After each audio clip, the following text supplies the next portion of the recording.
I got.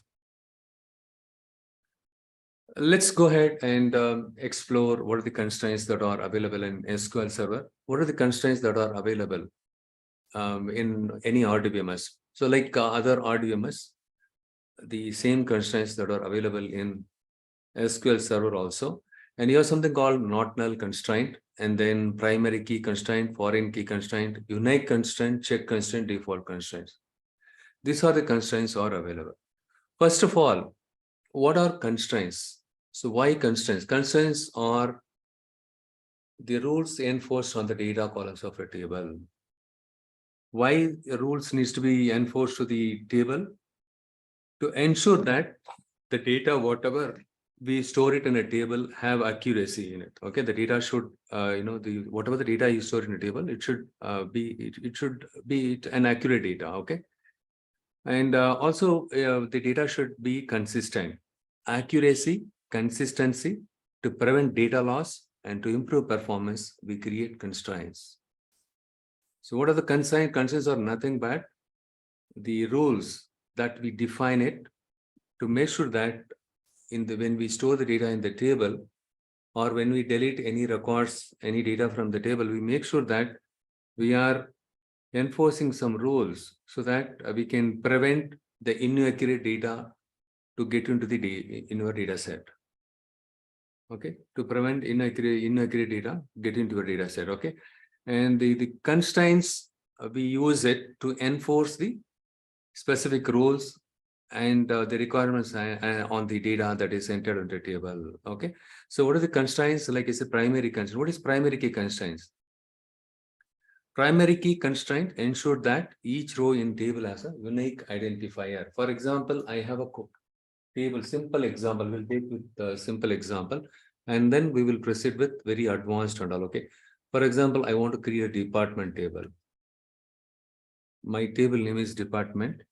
Okay. In this department table, okay, and for example, I wanted to uniquely identify each, or best example is employee table. Yes, we'll start with employee table. For example, a person name is Ashok.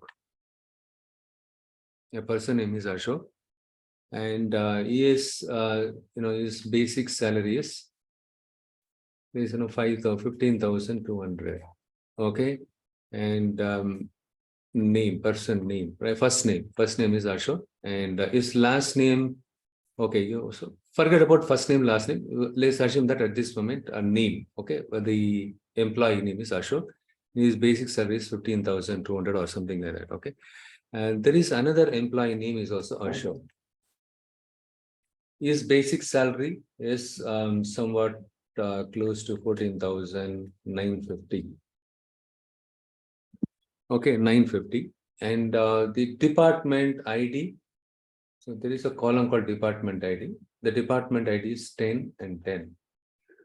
The same department, two different persons are there, but both their names are same. How will you uniquely identify, each person here? How will you uniquely identify each person? So which Ashok belongs to which one? How will you identify? So that is where you have something like employee ID comes into picture. Employee ID. So employee ID is 101 and 102. So this Ashok, I will identify this Ashok based on his employee ID. Maybe this guy's basic is also same as this guy. Both the guys belong to the same department ID. Both the guys' basic salary is same. Name is also same, and employee ID is also same. So, but employee ID is different. But if you don't define employee ID, what will happen? How will you uniquely identify each employee in this table? How will you uniquely? But these two guys are different. But unfortunately or fortunately, right, both the guys' details are almost the same, exactly same. In this case, how will you uniquely identify each employee with the help of the employee ID? So 101 is for Ashok, and the other Ashok is identified based on 102. Right, that is what your primary key. Using primary key, the primary key constraint helps us, or it ensures that each row in a table has a unique identifier. the employee ID is the primary key column. Okay, and we have something else called, and also this primary key constraint, make sure that it does not have any duplicate keys in it. You're not supposed to use the same key again to assign it to other employee. Okay, or you cannot use the 101 for the other Ashok. Okay, using the primary key constraint, you can uniquely identify each rows in a table. That is what primary key. And at the same time, primary key column should not have null values in it, and it should not contain duplicate values. That is what your primary key. The primary key should have unique values, no null values. Okay, and unique values, nothing but there should not be any duplicate, and no null. Null is not allowed here. Okay, null, no null. Okay, it should be not null. It should be not null. The employee ID column should have not null values. That means it should not have any null values, and it should have unique values, which means it should not have duplicate values. Okay, next one is what is a foreign key constraint? What is foreign key constraint? What is the purpose of creating foreign key constraint? The foreign key constraint creates the relationship between two tables. And also, the beauty of this one is it ensures that the values in a column in one table match the values in the primary column of another table. So this is my employee table, and I'm going to create another table called department ID. So this is my employee table. In this table, I have department ID. I have another table called department ID. Sorry, department. Here I have the department ID column is there and department name. And here department number 10 is accounts, and department number 20 is finance, something like that. Okay. Okay, finance accounts more or less same, and your marketing. What is the purpose of foreign key constraint? The foreign key constraint helps us to create the relationship between tables. So here, the common column between, this is your table name. The common column between these two tables are department ID. Since we have the common column department ID available in these two tables, right? So when you create a foreign key constraint, it establishes a relationship between these two tables. So why we need to create the foreign key constraint? See, this is the primary key. In this table, the department ID is the primary key. In this table, the department ID is the foreign key. So we know very well what is primary key with this example. The department ID in this case is the primary key column, which means it should have unique values. There should not be any duplicate. No null values allowed here. It should have not null values in it. Fine. In this table, in the department table, the department ID column is the primary key column. Whereas in the case of employee table, employee ID is the primary key column. The department ID is the foreign key column. Because for this department ID column, which is available in my employee table, the values are coming from this table, the department table. From the department table, the department ID column, whatever value is there here, the same value needs to be used here. Not necessarily all the department ID needs to be used. Whatever the department, whatever the employees that you assign to department, that should be there here. You should not have a department ID which is not there in your department tables department ID column. For example, here if you put 100, it is violating the constraint because this 100 department ID 100 is not available here. Whatever the department ID is there here, that only you are supposed to choose it. Okay, it should have that value only here. That is what I'm trying to say. Okay.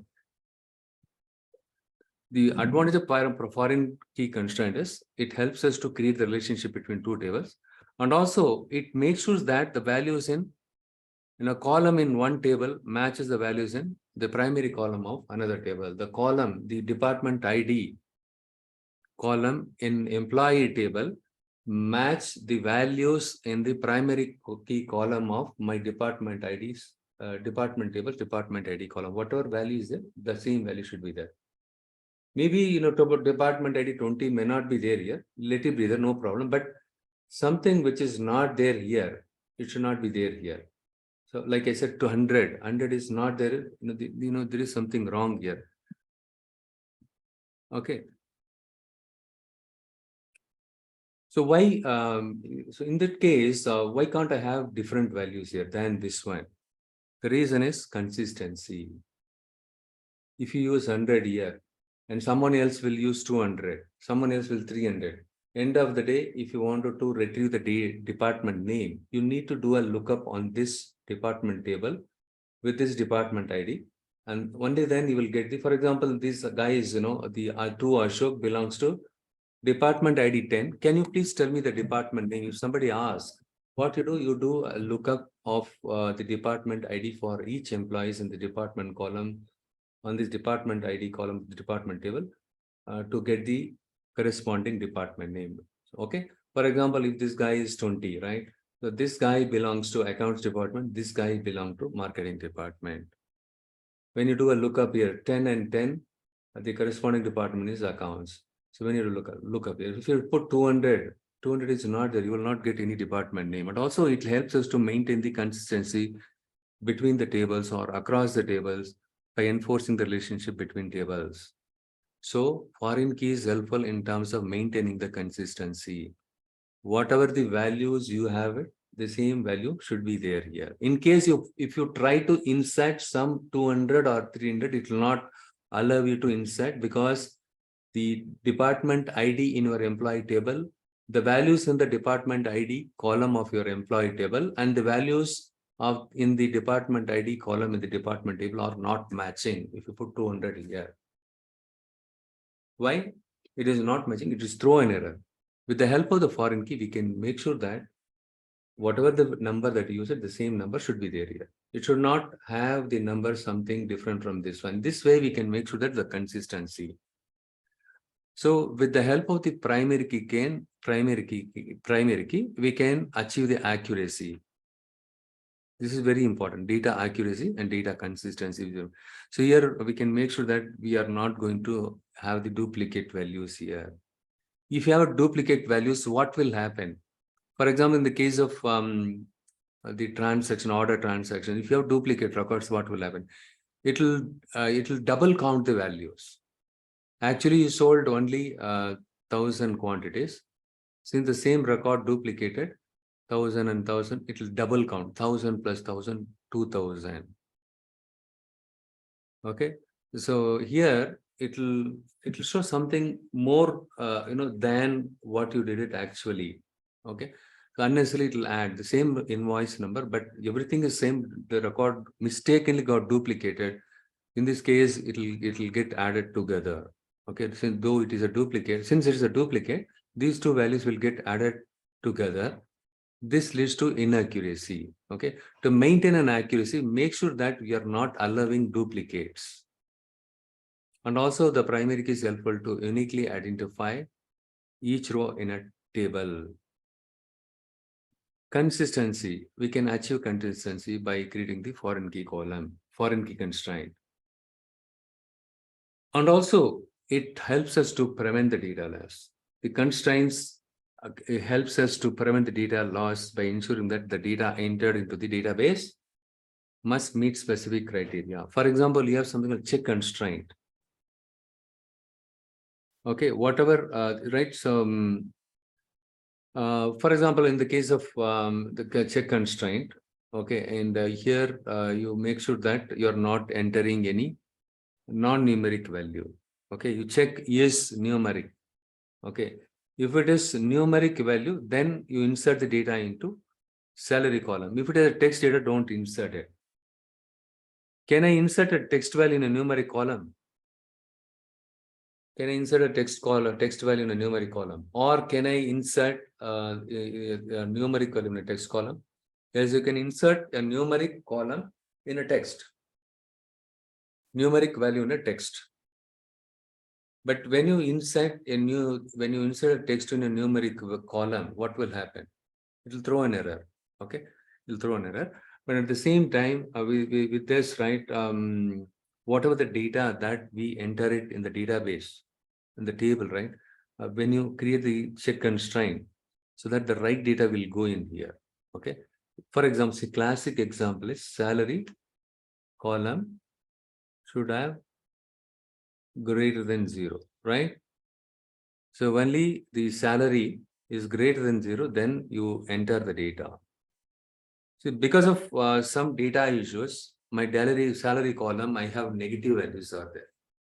Okay, I'm not talking the account balance, salary. Okay, salary should not have negative values, right? Due to some reasons, data entry issue, some negative value went in there. And if I blindly insert the negative value in the salary column, it is not correct, right? So since why at the time of creating the table, that time itself we define all these constraints. Hey, make sure that any duplicate record comes in rejected, and he make sure that any inconsistency value gets inserted in this table, in the department ID of this table, right? So you reject it, okay? And using the foreign key, create the relationship between the tables. Very good. Okay, once you create the relationship, and even if you insert any non-existing values of the department ID in this column, it will throw an error. That way we can make sure that we can achieve the consistency. Whatever the values are there, the same should be there. And the unique constraint. What is unique constraint? Unique constraint is helpful in terms of maintaining the uniqueness. Okay, even the unique constraint is very much helpful. Unique constraints help us to improve the performance. Okay, and it is basically helpful in terms of optimizing your queries and reduce the need for data validation. Which one? The unique constraint. Right, so the unique constraints, we can use it to optimize the queries that search for the unique values. Anyhow, I'll explain you everything, don't worry. Okay, and so yeah, so primary key is, we create the primary key to make sure that to achieve the accuracy in your data, like this one, right? If you have duplicate, it will get added and it will show inaccurate value. Okay, so by preventing the duplicate records get into the table, we use the primary key. Thereby we can achieve the accuracy, and foreign key helps us to maintain the consistent data. And unique constraint is also helpful to achieve the to uniquely identify the rows. You can use the unique constraint. Check constraints, make sure that you are validating the data before you loading the data into a table. And then the default constraint. Okay, what is default constraint? Suppose sometimes if the value is not there, if the user, if any blank value comes, instead of that, you put some other value. Okay, so in that kind of situation also we use the default constraint. Okay, so to summarize, the primary key is used to uniquely identify rows in a table, while a foreign key is used to create the relationship between two tables based on a common columns and maintain referential integrity. And similarly, unique constraint is also helpful to make sure that there are no duplicate records going there. But the difference between primary key and for the unique key is, in the case of unique key, you can insert the null value, blank or null values. Okay, you can insert the null value per column. Okay, and but you should have unique values in this column. Only one null is allowed. Okay. Next one is check constraint default. The check constraint I explained with an example. Default is something like now, for example, by default the customers are active. Okay, this is customer status or employee status, customer status or something like that. So the default one is yes, or customer status, right? Status or employee status. The employee is yes, currently is active, is with us. Okay, if the employee resigns the job, then you need to make sure that for that specific employee ID in this column, the employee status column, you need to override this by, you need to update this by N. N means inactive, he is no longer with us, but still his record will be there.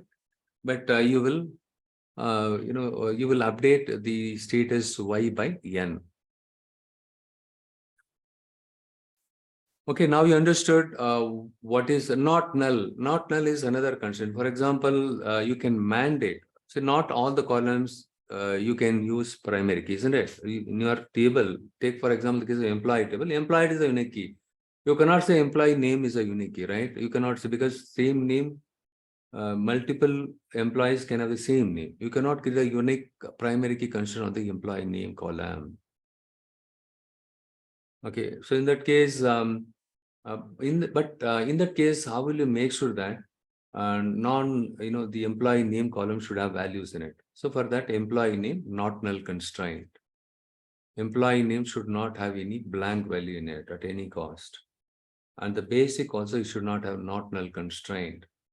The why I compared not null and primary key was, the primary key, when I explain this one, it should not have any blank value. You should have a not null value, right?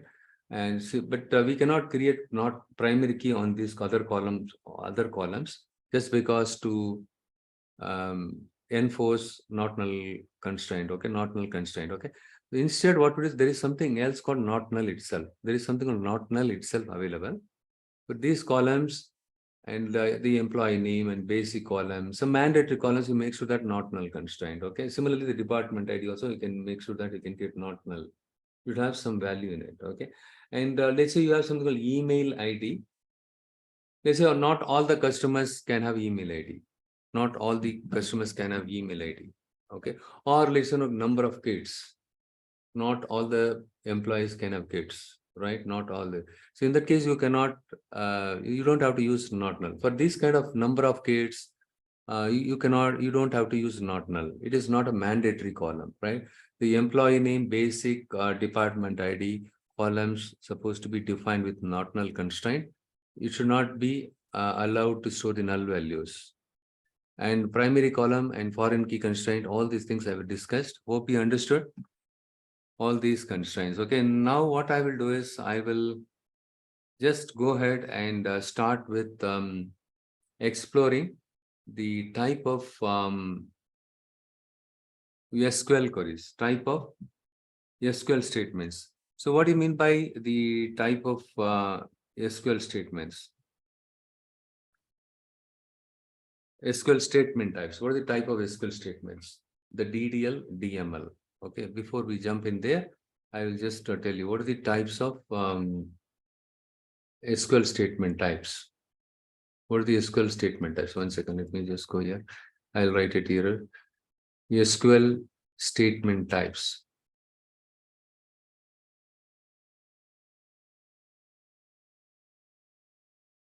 One is DML. And I should start with the DDL. DDL, DML, and DCL. What is DDL? Data definition language. Data definition language. Data definition language.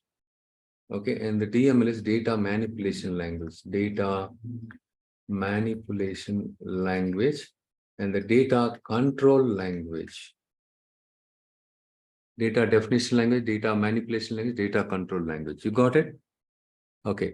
And what is data definition language? So using this DML statements, we can create the table, we can alter the table, we can drop the objects, we can create objects.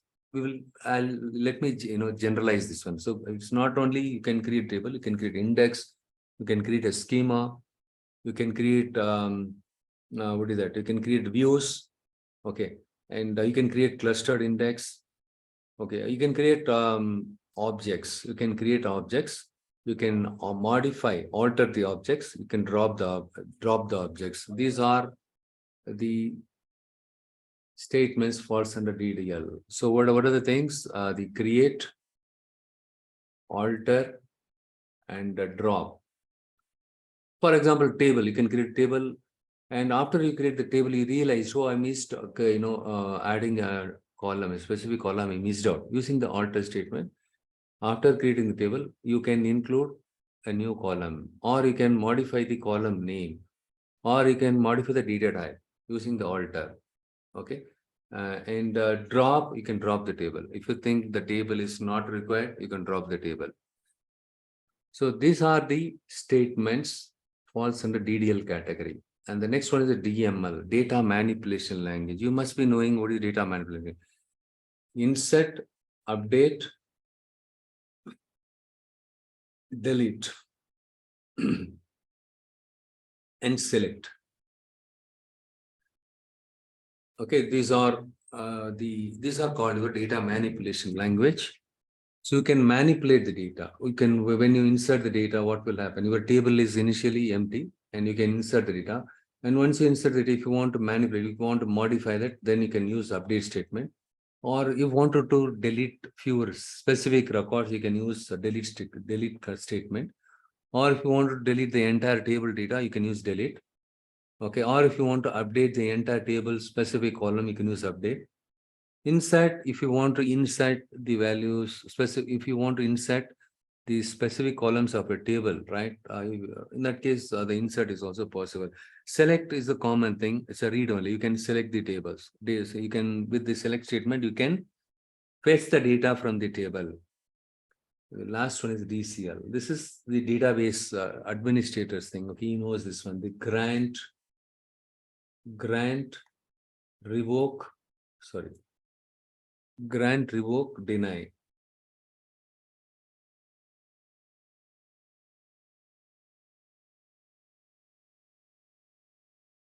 These are the statements are called your data control language, data definition language, data manipulation language, data control language. Please remember this.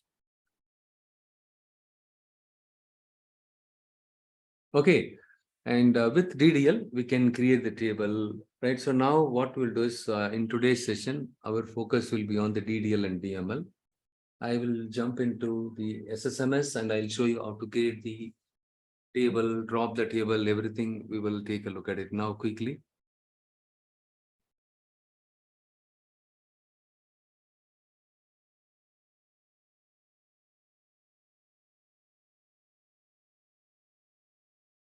So you know how to create the database. Yesterday I've shown you, but today I will just show you one more time because you're all quite new one to this one. Okay.